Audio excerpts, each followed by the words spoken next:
Viral sa social media ang video na nakunan ang isang kakaibang tunog sa Batangas. Pero hindi lang pala dito sa Pilipinas ito nangyari. Nagpapatrol, Ernie Manyo.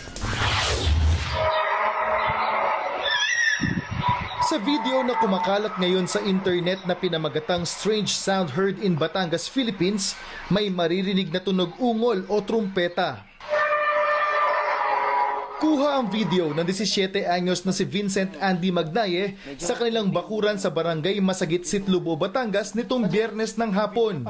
Kwento niya, nag-i-internet siya sa kanilang terrace nang makarinig ng kakaibang tunog. Tumatas po ang balahibo ko, gawa nga ngayon lang po ako nakapakinig ng tunog na yun. Tapos hindi ko pa po alam kung saan nanggaling. Siguro po mga 7 o 10 minuto. Napansin din niya na nag-iba ang kinikilos ng mga hayop sa kanyang paligid.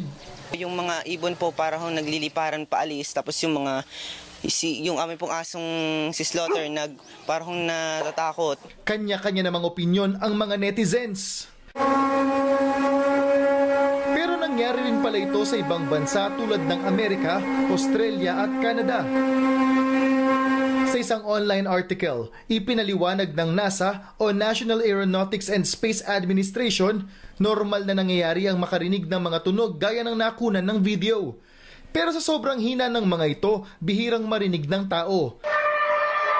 Kaya madalas inaakala nating kakaiba ang tunog.